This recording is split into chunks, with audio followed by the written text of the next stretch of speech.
el budismo y el hinduismo son dos religiones con demasiada información, prácticas. En el caso de los budistas, con muchas escuelas de interpretación, y en el caso de los hinduistas, con millares de dioses. Entonces ha sido una puesta de la soga al cuello, y por eso andamos de la corbata. Pero yo dije, bueno, ya que yo me voy a poner la soga al cuello, ya que mis hermanos van a venir para aprender más sobre varias cosmovisiones, también les voy a poner la soga al cuello a ustedes. Así que estén preparados, porque van a tener que estar conversando en la mesa y estar compartiendo ustedes mismos sobre las aproximaciones que podemos tener con estas dos religiones que son muy interesantes. De hecho, el budismo ni siquiera nació como una religión en sí, nació como una filosofía de vida. Y pues hoy por hoy, sí es una religión con muchas formas de interpretación, de interpretarse a sí mismo. Entonces vamos a hablar sobre hinduismo y budismo. Primero, quiero darles a ustedes una pequeña introducción al budismo y al hinduismo, darles algunos datos generales respecto a ambas religiones. En el caso del hinduismo, es una religión que antecede a los 3000 años antes de Cristo. Los hinduistas no tienen una idea exacta de cómo surgió el hinduismo, de quién fue el fundador de esta religión, sino que simplemente ellos dicen que desde el momento en el que existieron los hindús, existe el hinduismo, y que sus documentos sagrados, que son los que nos informan sobre quiénes son sus dioses y por qué tienen tantos dioses y su forma de vivir, pues estaban ahí, los tenían guardados los sacerdotes de ellos, y hasta el día de hoy los mantienen guardados. El hinduismo tiene una gama de dioses inmensa y una gama inmensa de formas de poder completar su propósito de vida cada persona, por aquello por lo cual existe y para poder lograr su objetivo principal, que más adelante lo vamos a estar viendo. Dentro de la India, durante el siglo VI antes de Cristo, apareció una persona cuyo nombre era Siddhartha Gautama, dentro del hinduismo.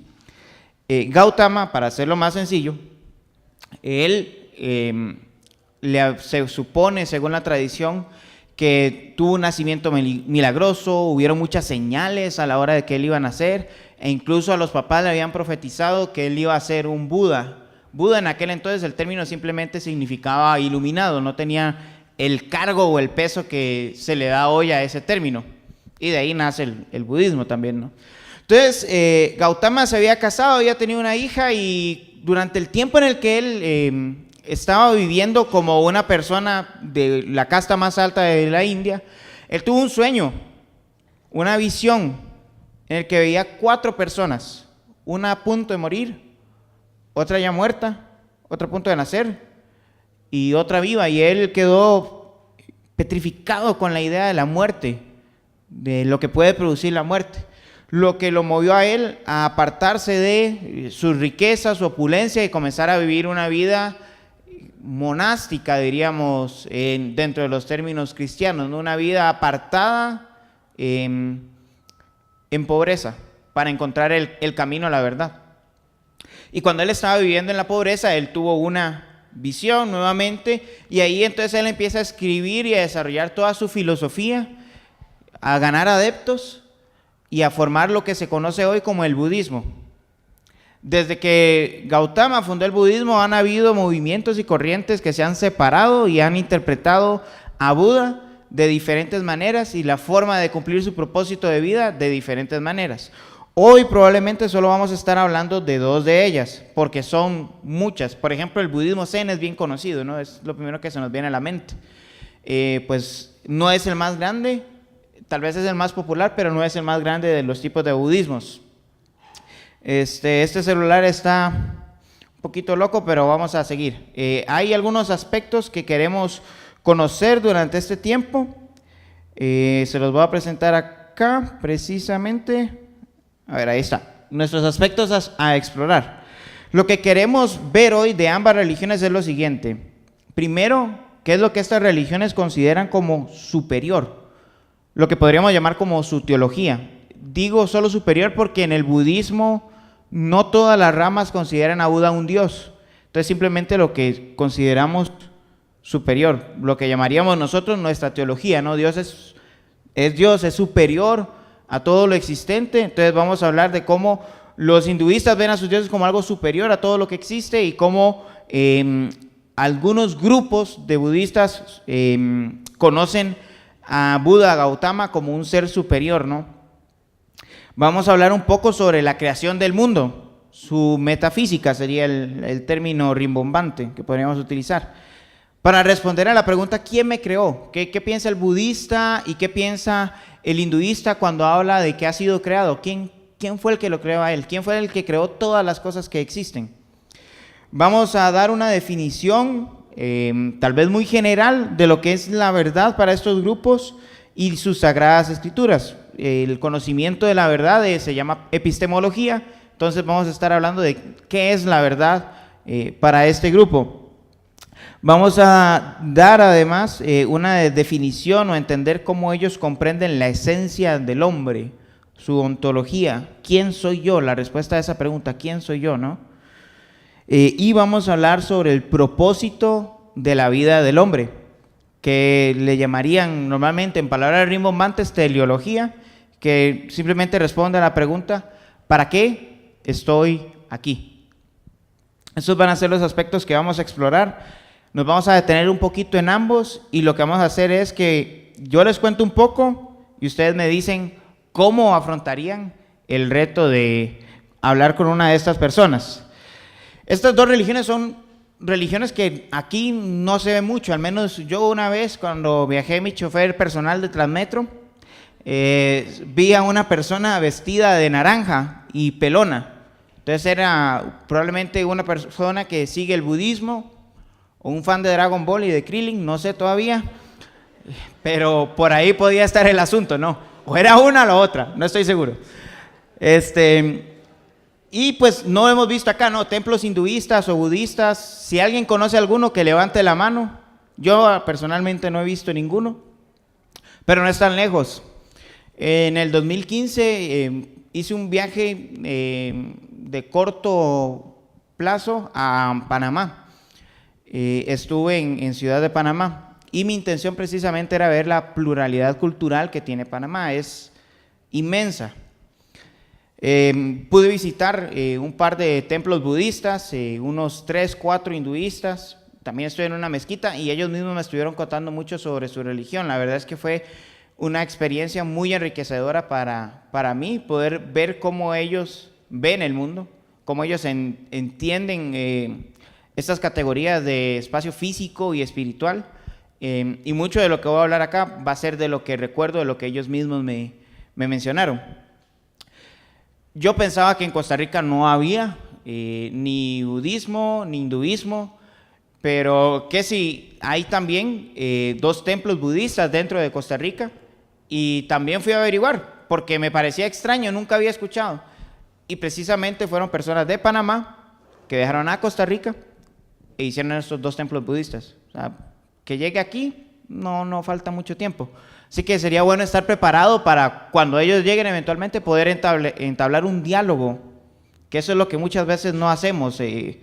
Vamos a golpear y a decir, yo tengo la verdad y yo sé la verdad, y sí la tenemos y sí la sabemos, pero la forma de representarla es en amor, no con el deseo de ganar un argumento. Vamos a ganar el corazón de las personas, a las personas, no los argumentos necesariamente. Entonces vamos a estar explorando esto para poder ver un poquito más cómo acercarnos a ellos. Y vamos a empezar con el aspecto teológico. ¿Qué creen los hinduistas? ¿Quién es su ser superior?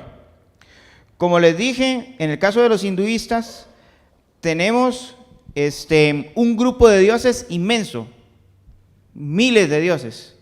Ahora estaba hablando con Hugo y me contó de un libro que me va a pasar de buena manera para poder conocer un poco de 300 dioses hindúes.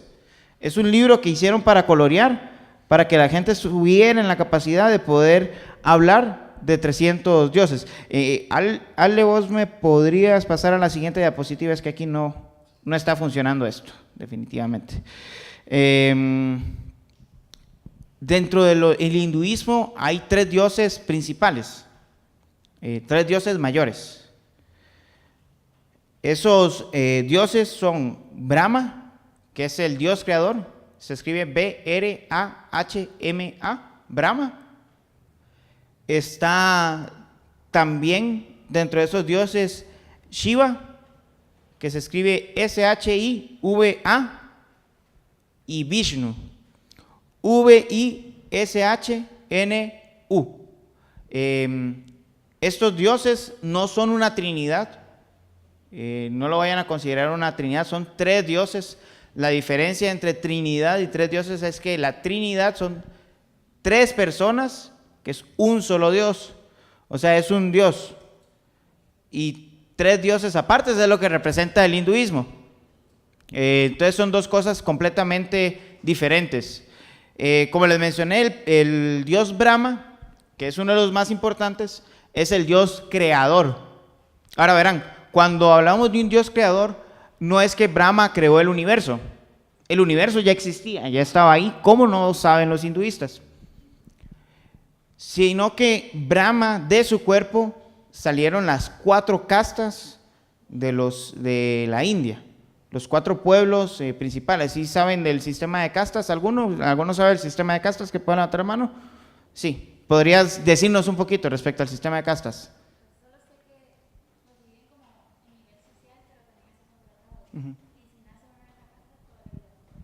Cabal. El sistema de castas es una división social, como decir aquí el CACIF, los que gobiernan, nosotros y los que se están muriendo de hambre, algo así. Y lo triste del sistema de castas es que, como decía, ¿tu nombre es, perdón? Como decía Bárbara, uno nace en una casta y no hay forma de salir de esa casta. Es una vida en desesperanza, en cierta manera. Ellos se aferran a la idea de la resurrección. O sea, nací en una mala casta, voy a morir y eventualmente, si mis obras son buenas, entonces voy a poder vivir en una mejor casta o eventualmente lograr alcanzar el nirvana, ser uno con el universo. Entonces Brahma lo que hizo fue crear a los seres humanos a partir de su cuerpo y creó 4 castas específicas, ¿no? Que son las 4 castas que guían al pueblo indio. Después de ese dios de Brahma tenemos a Shiva. Shiva es un dios en cierta manera, en algunos rasgos, similar a nuestro Dios. Vive en el cielo. Nosotros tenemos un concepto de cielo diferente al de ellos, pero la idea se acerca. Shiva vive en el cielo y Shiva se reencarna. Ha estado reencarnándose constantemente. Entonces, Rama y Krishna, creo que han escuchado los Hare Krishnas, ¿no? Levante la mano que ha escuchado los Hare Krishnas. Ok. Los Hare Krishnas son seguidores de Krishna, una persona que vivió acá y que iluminó a las personas y que salvó a muchas personas hindúes. O sea, se los llevó a ser uno con el nirvana, a ser uno con el universo. Shiva entonces es un dios que se reencarna, que vive en el cielo, que es dador de todo lo bueno que tiene el ser humano, que es proveedor de los recursos naturales para poder vivir naturalmente. Y después de ese dios de Shiva tenemos a Vishnu, que en el caso de Vishnu es un dios que es un dios que interviene en absolutamente todo lo que está pasando en el mundo y al final representa el ciclo de la vida y la muerte. Es el que está a cargo de velar por ese ciclo de vida y muerte, de estar naciendo, de estar muriendo, de estar reencarnando, perdón. Ese es el hinduismo, ¿no? Esos son sus 3 dioses principales y de ahí una lista de dioses inmensa como Ganesha, creo que lo conocen, es un elefante azulito que sale en algunas imágenes hindúes. Ese es otro de los dioses hindúes. Ahora es importante recalcar, no todos los hindúes adoran al mismo Dios. Un hindú puede adorar a 3, 4, 5 dioses, como puede adorar a uno.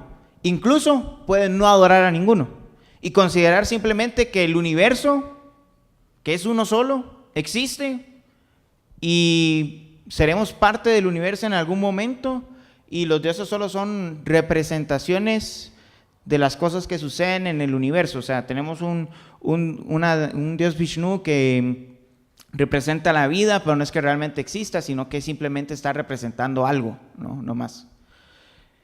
Entonces un hindú puede ser tanto monoteísta en cierta manera, o sea, que adora solo un dios, puede ser politeísta o incluso puede ser ateo, pero mientras cumpla con los requisitos o patrones de vida normales de los hinduistas, él va a ser un buen hindú, no hay ningún problema. Incluso son tan inclusivos que Jesús también es considerado un dios. Jesús puede ser un dios de muchos, puede ser incluso una reencarnación de Shiva, pero es un dios entre muchos, no es realmente el dios. Esa es la diferencia con ellos. En cuanto a los budistas, cuando Gautama empezó a hacer toda su filosofía y escribir, ¿no? Los 4 caminos de la piedad, y escribir también los 8 caminos de la sabiduría, él no estaba hablando de ningún dios, nunca habló de ningún dios. Él nunca mencionó la palabra Dios. De hecho, nunca se consideró a sí mismo Dios.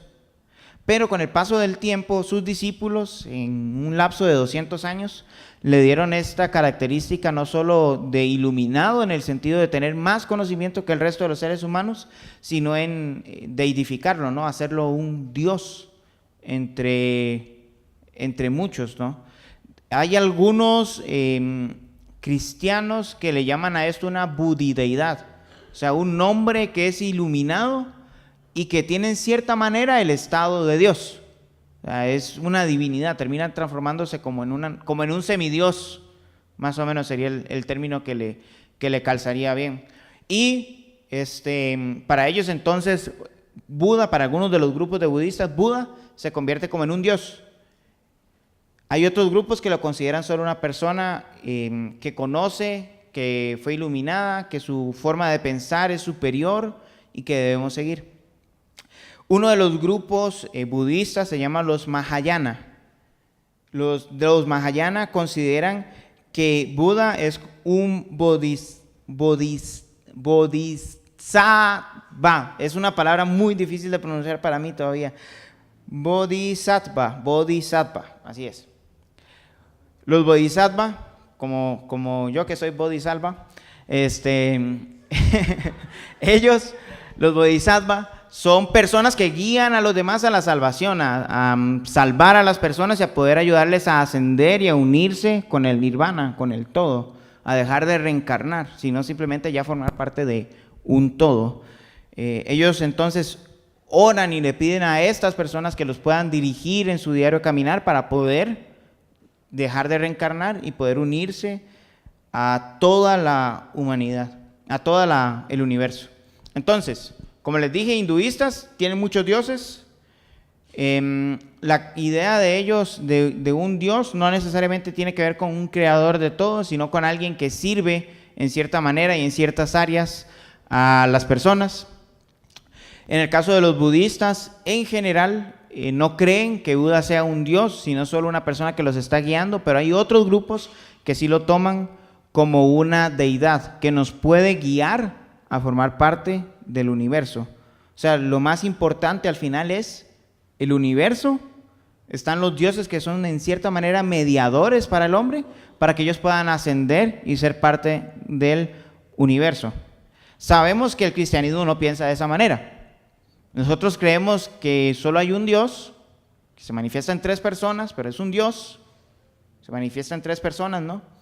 Y que es creador de absolutamente todo lo que existe. Entonces, si para ellos es universo, Dios y seres humanos, para el cristianismo es Dios, creador del universo y de los seres humanos, ¿no? Y universo y seres humanos están en el mismo sector, ¿no? No es que el ser humano sea inferior al universo, no.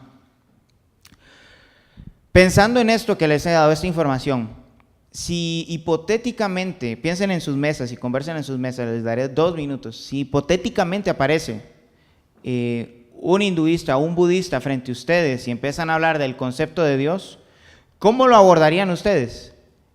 ¿Cómo hablarían con ellos? ¿Qué pasajes de la Biblia utilizarían? ¿O qué conceptos doctrinales utilizarían para poder hablar con ellos? Entonces, tienen 2 minutos para pensar en eso con lo que hemos visto, y después voy a seleccionar 2 mesas para que me puedan decir qué han pensado al respecto. ¿Está bien? Tienen 2 minutos.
Les queda 1 minuto.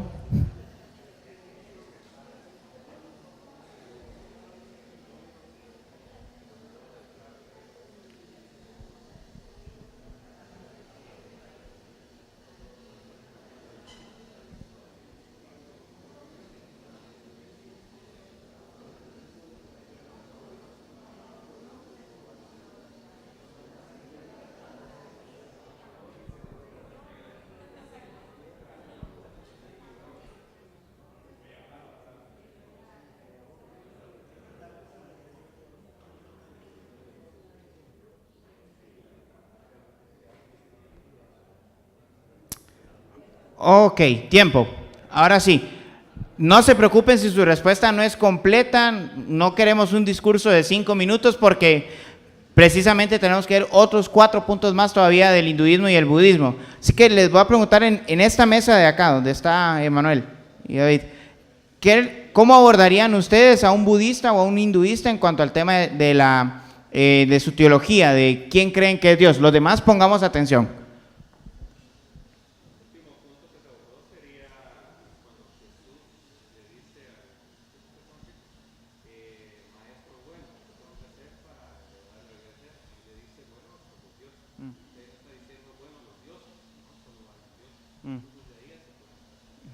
Ellos partirían de la historia del joven rico, donde el joven rico le dice a Jesús, maestro bueno, y Jesús le dijo, ¿por qué me dices bueno?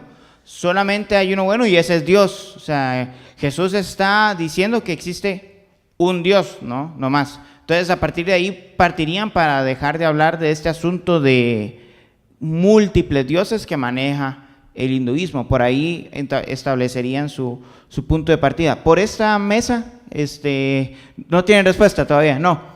Ok, no hay problema, no se preocupen. Por acá.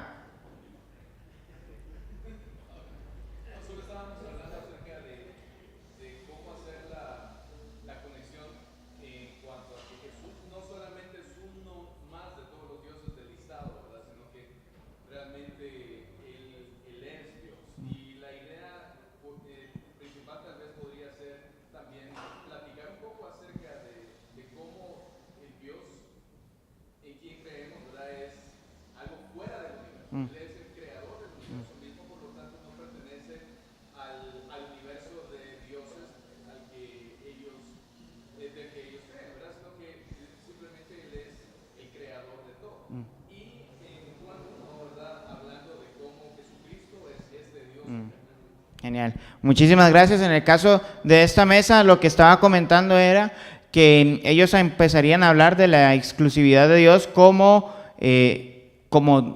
Dios, ¿no? Como único Dios, creador de todo y no parte de todo, ¿no? De un panteón de dioses, lo cual es una buena forma de aproximarnos. El siguiente punto que vamos a ver es el asunto de la verdad, cómo ellos determinan la verdad, su epistemología, ¿no? Cómo ellos creen en acercarse a lo que es cierto. En el caso de los hinduistas, como les mencionaba, no reconocen ninguna fecha en la cual se haya escrito sus diferentes textos sagrados como un momento específico. Nosotros, los cristianos, decimos, bueno, la verdad es que la carta a Timoteo fue escrita entre el 61 y 65 después de Cristo. Ellos no tienen esa forma de hablar, sino que dicen que eso existe desde 3000 años antes de Cristo, cuando los mismos sacerdotes empezaron a guiar a las personas para poder adorar a los diferentes dioses. Y entonces ellos siguen simplemente las tradiciones sin estar seguros del momento en el que fueron escritas. Ellos no lo consideran como una divinidad o un texto sagrado como nosotros lo hacemos. O sea, nosotros consideramos que Dios le habló a ciertas personas y cuando le habló los inspiró. Ellos empezaron a escribir en su vocabulario, con su conocimiento, la palabra eterna de Dios. Ellos no consideran que algún Dios haya revelado directamente cada una de las palabras que ellas estudian, ¿no? Dentro de los hinduistas hay 3 documentos importantes. Están las Vedas. Las Vedas, que se escriben con V, es un documento que les habla sobre la forma de vida piadosa que ellos deben llevar. O sea, diríamos como cristianos, del lado del cristiano, su santificación. Del lado de ellos sería el camino de un verdadero hindú. Está el Upanishads, que el Upanishads es un texto que revela la forma en la que Brahma creó a los humanos y la forma en la que se ha ido desarrollando todo el universo. Y está también el Bhagavad Gita, que es otro de los documentos muy importantes que debe estar leyendo constantemente el hindú. En el caso de los budistas, como les había dicho, Gautama empezó a escribir cosas, empezó más que escribir, a enseñar a sus discípulos cosas, y ellos por medio de transmisión oral las habían contado de generación en generación hasta que pasaron 200 años. Más o menos 2 siglos después de que murió Buda, ellos empezaron a escribir todas las enseñanzas que Buda había entregado. Además de eso, los budistas no consideran como Sagrada Escritura solo lo que dijo Buda, sino que también la forma en la que lo interpretaron los sacerdotes budistas. Entonces, la cantidad de documentos fue en aumento. Es como con el judaísmo, algo similar. Los judíos consideran el Tanaj, o sea, la ley, los salmos y los profetas como algo sagrado y divino inspirado por Dios. Pero a partir de ellos comenzaron, los rabinos, a escribir sus interpretaciones de los textos bíblicos. Y en cierta manera tenían el mismo valor que lo tenía el Tanaj, lo que nosotros conocemos como nuestro Antiguo Testamento. Entonces tenemos el Talmud, la Mishnah, como documentos de los judíos que ellos los consideran importantes, y su forma de interpretación es sagrada y válida para el judaísmo, para el diario vivir de los judíos. Entonces algo así sucede con los budistas. Ellos consideran que lo que dijo Gautama, el primer Buda, es sagrado, y lo que van diciendo o interpretando diferentes sacerdotes y escribiendo tiene el mismo nivel de autoridad que las palabras de Buda. Dentro de los documentos importantes que tienen los budistas está el Tripitaka. Suena como Kurikitaka, pero no, es Tripitaka. El Tripitaka es uno de los principales escritos porque tiene las enseñanzas de Buda, y es lo que los budistas más extremos o conservadores conservan como propio y como necesario para guiarse en el diario vivir. Además de eso, tiene una lista como de devocionales que el mismo Buda fue transmitiendo, que se llaman, en español sería el Sutra del Corazón y el Lotus Sutra. Son estos ejemplos de devocionales que ellos usan. De hecho, hay ciertos grupos de budistas que leen mucho los sutras porque consideran que ese es el camino para llegar a formar uno con el nirvana. Entonces, los documentos son importantes para ellos. Los budistas, como les decía, las enseñanzas de Buda son las que consideran importantes y tienen el mismo valor que los escritos de sus discípulos. Cuando vemos el cristianismo vemos que es diferente, ¿no? Tenemos un canon cerrado de 66 libros que forman parte de la Escritura. Decimos y creemos y estamos convencidos de que todas las Escrituras, o sea, los 66 libros que están ahí, fueron inspirados por Dios, y que cualquier cosa que hoy en día escribamos puede ser de provecho, pero nunca va a estar al nivel de la palabra de Dios. Eso sería lo ideal. Sabemos de casos de grupos que no necesariamente lo tienen así dentro del cristianismo, pero es lo ideal. Lo que supuestamente nos une es esto, ¿no? La Sagrada Escritura, inspirada por Dios, palabra de Dios, y cualquier otra cosa que escriba alguien puede ser de provecho, puede hacerme una buena referencia y enseñar un poco más de la palabra, pero no tiene el carácter divino que tiene la Biblia. Entonces, pensando nuevamente en esta dinámica, si alguien budista o hinduista se acerca a ustedes y empiezan a hablar de sus escritos, ¿cómo le abordarían ustedes? ¿Cómo desde la Biblia o desde un pensamiento cristiano hablarían con ellos para quedar en claro de que la Escritura Sagrada y Divina es la palabra de Dios y no sus escritos? Ahora van a tener solo un minuto y solo le va a preguntar a una mesa. Entonces, corre el tiempo.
Listo.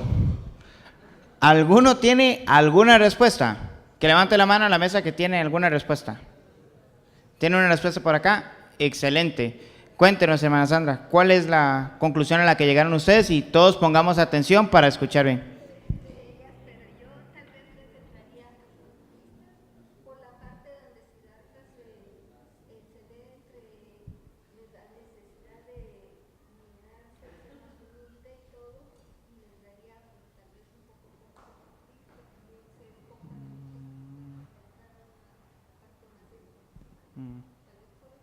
Ok.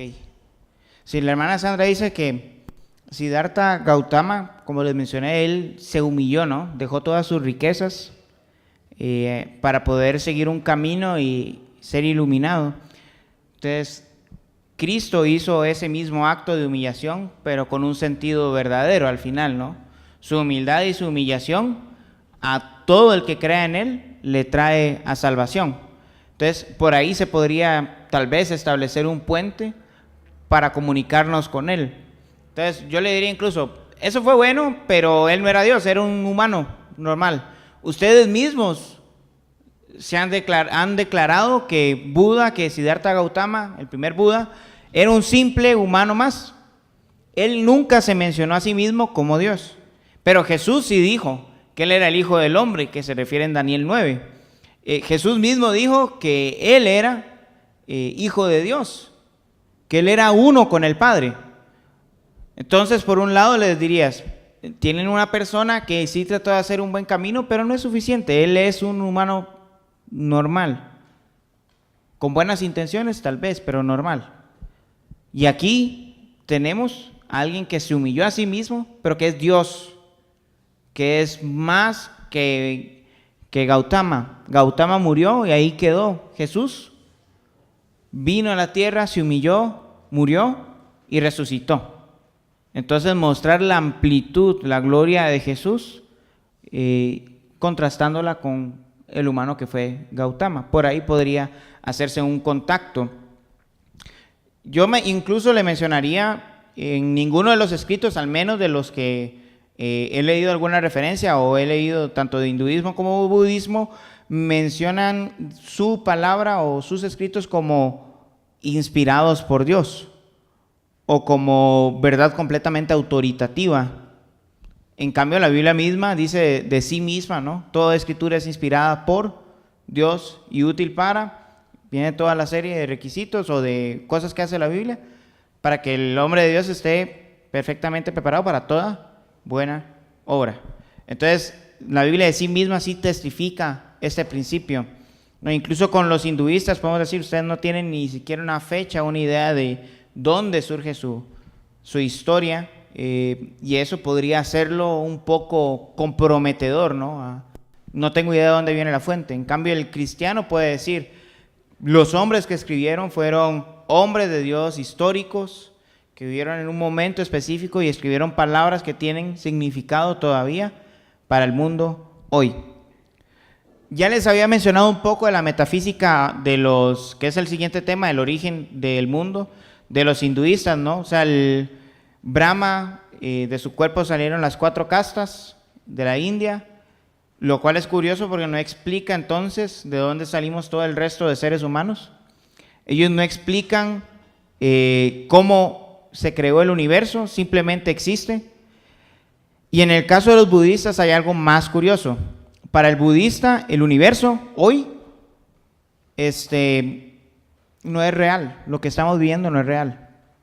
Esta no es una realidad, es algo ilusorio, vano, algo de lo que nosotros tenemos que escapar, algo de lo que nosotros tenemos que llegar a un punto de iluminación para poder escapar de esta falsedad, de esto irreal que existe.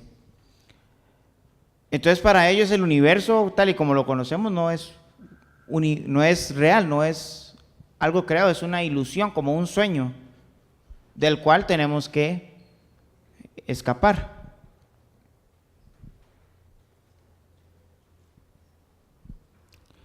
¿Cómo abordarían ustedes esas ideas? En el caso de los budistas es desesperanza, ¿no? O sea, ustedes no son reales. Yo estoy viendo y no son reales. No existen, no son personas. Yo no existo, no soy persona. Y para escapar de este sueño tengo que cumplir ciertos requisitos, ciertas reglas que establecen los escritos y los sacerdotes que me guían para dejar de estar en esto irreal y pasar a ser uno con la nada.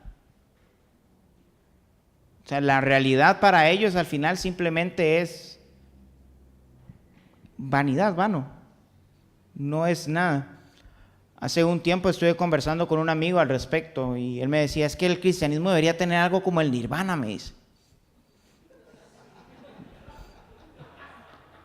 Yo me quedo pensando, ay, a la madre, ¿qué le respondo? Y le hago, mira, o sea, es que el nirvana es nada. ¿Por qué aspiras a hacer nada?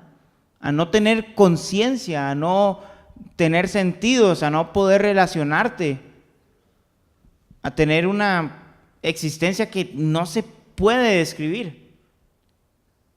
Cuando el cristianismo te ofrece un Jesús que muere y resucita para que tengas una vida eterna, en un estado pleno, consciente, sintiendo, tocando, oliendo, viendo. Un Dios que mantiene tu persona para que puedas disfrutar plenamente de la bondad de Él. Entonces se vuelve bien contradictoria esta idea que está tanto en el hinduismo como en el budismo. Ahora hablaba con Guti de lo ilusorio que es la idea de que logremos llegar a ese nirvana, ¿no?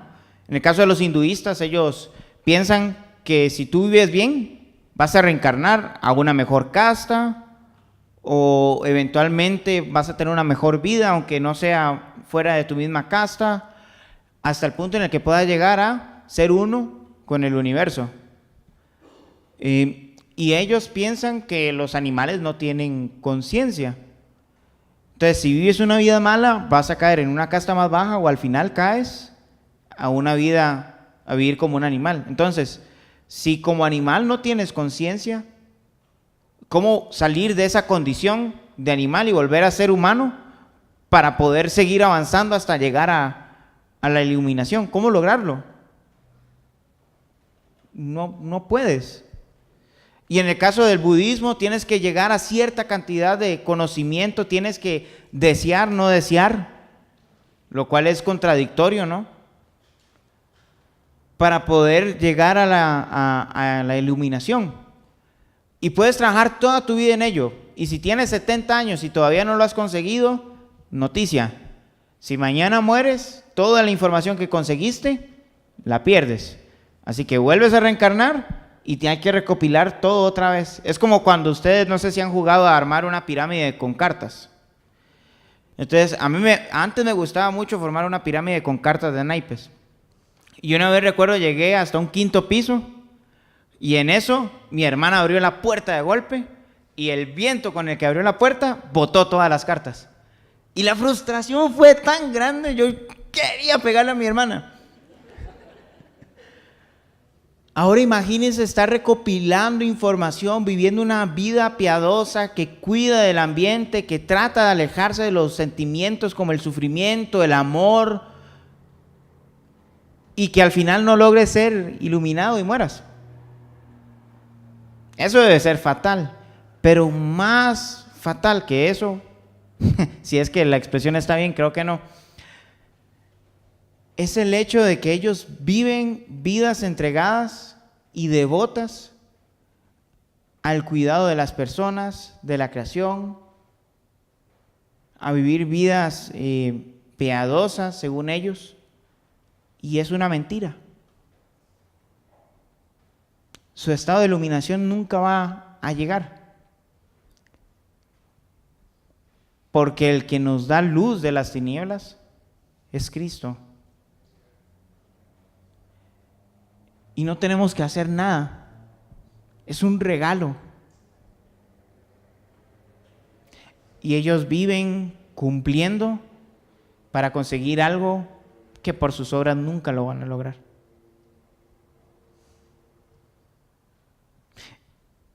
En este punto yo creo que es importante recordar que ellos son imagen de Dios también. Y que ellos merecen escuchar del Evangelio. Porque sus ojos están tapados, están vendados por una cantidad de libros tan grande. Se dice que comparando la cantidad de información que hay de los budistas con los cristianos, ellos tienen 2 Biblias completas de cosas por hacer para lograr algo que nunca van a conseguir. Si para el moralista la Biblia es abrumadora, ¿cuánto más lo va a hacer para tanto budistas como hinduistas, cumplir todas las cosas que ellos tienen por cumplir?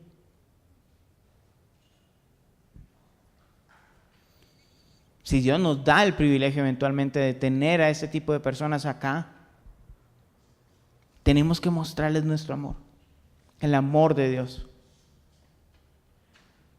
y mostrarle que la salvación Una vida que realmente sea consciente se puede encontrar simplemente en Jesús. Su forma de pensar cómo fue creado el mundo y en dónde va a terminar es vano. Es vano. No vamos a hacer las preguntas de la metafísica, vamos a pasar directamente a la ontología, que es el ser, ¿no? El qué soy yo.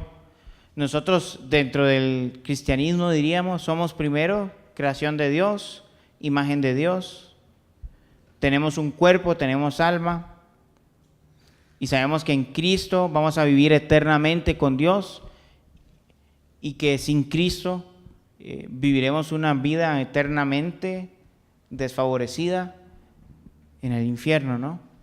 Tenemos eso claro, somos cuerpo y alma. Los hinduistas tienen un concepto similar en cuanto a la dualidad, o sea, en cuanto a tener cuerpo y alma. Para ellos el cuerpo cuando muere desaparece y el alma reencarna en algo más. Y así hasta que pase a formar parte del todo. En el caso, ellos no consideran que el humano nazca con un pecado, que haya nacido con un pecado. No tienen este concepto de pecado como lo manejamos nosotros. Para ellos sí hay cosas malas que dentro de su karma se devuelven, pero no implica un pecado o una falta en el grado que nosotros lo tenemos delante de sus dioses. Y en el caso de los budistas, para ellos no existe el alma. La mayoría de grupos de interpretación de budistas consideran que no existe una cosa como el alma, solo existe el cuerpo. Por eso una vez, cuenta una de las tantas leyendas, que un discípulo de Gautama le dijo, maestro, ¿qué sucede con nosotros cuando morimos? Que Gautama encendió una vela y le dijo, ¿dónde está el fuego? Aquí arriba está el fuego. Y él sopló y la apagó y dijo, ¿y ahora dónde está? No está, no sé. Entonces él dice, la leyenda dice que Gautama le respondió, así es con el alma, desaparece, no existe, no está, es falso. Lo que ahí deja la duda de entonces qué es lo que reencarna, ¿no? Porque si no existe alma y no hay cuerpo, ¿qué reencarna? Ellos no dan una respuesta al respecto. Entonces, el ser humano, además, para el budista el cuerpo, aunque lo estamos viendo y nosotros lo podemos sentir, es algo ilusorio porque este universo no es real, ¿verdad? Eso fue lo que hablamos. Entonces, existimos y no existimos porque somos cuerpo, pero estamos en una fantasía.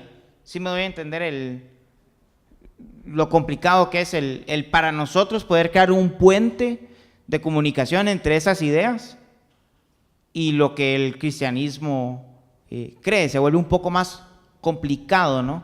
La relación. Ahora, el ser humano para el budista existe por el sufrimiento. El sufrimiento es un tema sumamente importante dentro del budismo, porque ellos dicen que el sufrimiento se produce por el deseo. Voy a poner un ejemplo. Cuando una persona desea un crimen pasional, vamos a poner por ejemplo, cuando un hombre desea mucho a la mujer de otro hombre y termina matando al esposo de esa mujer, ese esposo sufrió, la mujer sufre porque queda viuda, él puede sufrir porque puede parar en la cárcel. Todo ese sufrimiento surgió del deseo, por desear algo más. O un hombre desea a una mujer y termina conquistándola y empiezan a entablar una relación romántica. La mujer estando casada, en la mujer produce angustia y en el esposo de esta mujer, cuando se dé cuenta, va a producir sufrimiento. Ese sufrimiento surgió simplemente del deseo de tener algo. Entonces el sufrimiento es malo. Por sufrimiento nacemos, el sufrimiento de la mujer al dar a luz. Eso es por el deseo que tuvo de estar con su esposo. El sufrimiento es algo que debemos dejar de lado, dice Gautama. O sea, deberíamos desear no sufrir. Entonces, para no sufrir, me tengo que apartar. Entonces, cuando yo me aparto, dejo de sufrir porque no tengo relación con el resto de las personas, ¿no? Cuando ya dejo de sufrir y de desear absolutamente cualquier cosa, entonces yo soy iluminado, paso a ser un Buda, y cuando muera paso a ser parte del todo. El clavo con esa argumentación es la cuestión del deseo. Por naturaleza el ser humano desea. Desea estar con Dios y por eso inventa dioses. Es algo inherente, él desea tener una comunicación con lo trascendental. Ama a las personas y desea relacionarse con ellas. Nacimos como seres sociables, no como seres ermitaños. Tal cosa es un desorden de la humanidad, del ermitaño. Nacemos con el deseo de querer a otros. También hay deseos malos, que es la mayoría de los que tenemos, ¿no? Deseamos las cosas de los demás, deseamos la forma de vestir de los demás, envidiamos el cuerpo de alguien más, el trabajo de alguien más, sus posesiones. Deseamos que las cosas sean para mí, somos altamente egoístas, esa es la naturaleza humana, ¿no? Llena de pecado. Entonces, esa característica del deseo, de desear ser como, o desear tener tal cosa, es inherente al ser humano. Y cuando queremos dejar de desear, estamos deseando no desear. Y ahí es a donde se cae en el círculo, ¿no? No hay forma entonces de superar el sufrimiento. Porque mientras yo deseo dejar de querer cosas, sufro porque no puedo dejar de sufrir, porque no puedo alcanzar lo que quiero alcanzar. Entonces se cae en un círculo vicioso. A pesar de eso, ellos aseguran de que se puede dejar de desear, por lo tanto se puede dejar de sufrir, y el fin del hombre es lograr ese objetivo a través de todo lo que los escritos budistas dicen, a través de lo que sus consejeros y sacerdotes pueden hacer. Incluso, y este es un concepto con el cual podemos enganchar, los sacerdotes budistas tienen la capacidad de transferir la capacidad que ellos han tenido de dejar de sufrir a las personas que llegan a donde ellos. O sea, ellos tienen esa capacidad de mediar, ¿no? Ahí hay un concepto de mediador con el cual podemos trabajar y entablar una conversación, una relación con ellos. O sea, el sacerdote puede pasar un poco de lo que él ha dejado de sufrir. Entonces él dice, bueno, esta cuota, poniéndolo, esta cuota de no sufrimiento que yo tengo, te lo voy a dar a ti. Nosotros tenemos un mejor mediador, porque él agarra toda nuestra maldad y se la pasa a él mismo. Él agarra todo el mal que el pecado ha producido y el del pecado que hemos producido y se lo pasa a él para que podamos tener una relación con Dios directamente. Nuestro mediador es muchísimo mejor que el mediador de los budistas.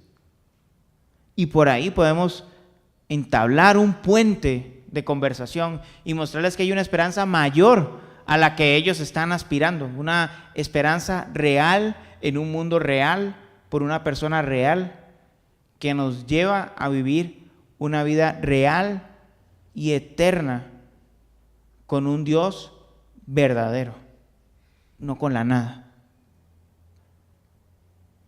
En el caso de los hinduistas, ellos igual por medio de obras, por medio de, como les decía, un hinduista puede ser tanto ateo como monoteísta, como politeísta, puede ser un buen hindú a pesar de ello.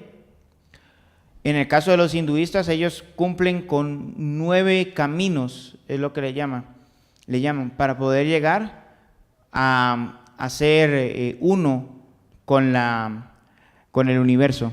Gautama, eso fue lo que intentó. Hay un concepto que ellos utilizan que se llama moshka. Es como mosca, nada más que con H después de la S y con una K en vez de la C. Fácil de recordar, ¿no? Moshka. Lo que hizo Gautama fue ese camino. Él decidió separarse de la sociedad para incorporarse en la naturaleza, entender y comprender la naturaleza. Y cuando uno llega a un pleno conocimiento, entendimiento de la naturaleza, entonces uno forma parte del universo, es uno con el universo. Entonces, ¿qué es lo que sucede? muchos de los movimientos ecológicos que hemos visto han surgido precisamente de eso, ¿no? De la idea de una comprensión mejor de la naturaleza y de una unidad mística con la naturaleza, en donde la naturaleza es superior al ser humano. Y sabemos bíblicamente que esa no es una realidad. Hemos sido, aunque somos creación ambos, hemos sido llamados a ser mayordomos sobre la creación. Entonces tenemos que tener clara esa relación y tener cuidado a veces con los movimientos ecológicos. A mí me cuesta mencionar esto porque tiendo a querer ser en cierta manera ecologista, pero debemos recordar que nuestra posición frente a la creación es de mayordomía. Y ellos lo que entienden es que la creación está por encima del ser humano y por eso el ser humano tiene que aspirar a conocer la naturaleza por completo. Hay otras formas en las que los hinduistas logran ser uno con la naturaleza y dejar de reencarnar, que es siendo éticos en su trabajo, llevando buenas relaciones con las personas, adorando fielmente a ciertos dioses. Esas son formas en las que ellos pueden acceder a dejar de reencarnar. Para finalizar, quiero darles 3 conceptos que en ambas religiones están presentes, que son no negociables para ellos y que van a ser puntos en los cuales tenemos que reflexionar para que si en algún momento nos encontramos con un hinduista o un budista, podamos saber cómo transmitir la verdad de Dios. Para el budista y el hinduista, el concepto de unidad es no negociable.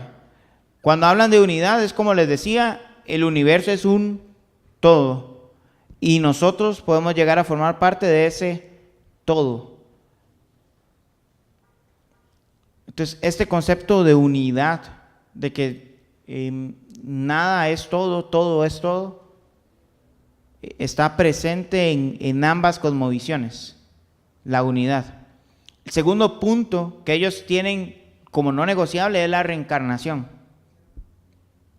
Rabbi Zacarías, un apologista cristiano, una vez fue a una universidad de Nueva Delhi y en medio de la conferencia que él estaba dando de por qué podría ser bueno incluir una cátedra de teología cristiana dentro de una universidad de Nueva Delhi, le hicieron la siguiente pregunta: ¿y usted qué cree de la reencarnación?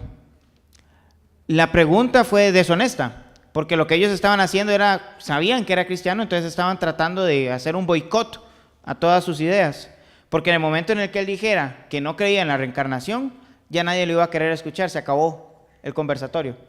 Entonces, ese es otro tema importante en el cual podemos y debemos considerar la reencarnación. Es importante para ellos cómo abordar ese tema, cómo acercarnos y mostrarles de que tenemos una vida y después de la primera muerte vendrá el juicio, nada más, ¿no? Y el tercer punto es el karma. Para ellos, todo lo bueno que hagan se les va a devolver en más bien, les va a dar más chance para poder alcanzar un estado de iluminación, ser uno con el universo, y todo lo que hagas mal se te va a devolver en mal y puede perjudicarte porque tu siguiente reencarnación puede ser en un nivel más bajo. Ambas religiones, tanto hinduistas como budistas, dicen que poseen por lo menos 1.000 millones de adeptos. 1.000 millones de personas que están siguiendo un camino de supuesta piedad, un camino para alcanzar algo que no existe, que es ilusorio, que están cegados ante la existencia de miles de dioses o incluso de ninguno. 1.000 personas que necesitan tanto a Cristo como usted y yo. Y están aquí cerca, ya vienen por Costa Rica, van a llegar acá probablemente.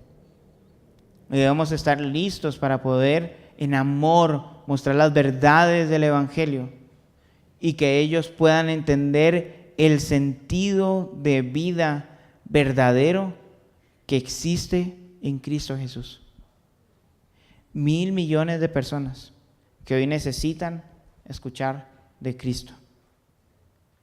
Como iglesia deberíamos estar orando por ello, clamando a Dios para que siga enviando obreros a su mies y para que ellos puedan llegar a conocer a Cristo.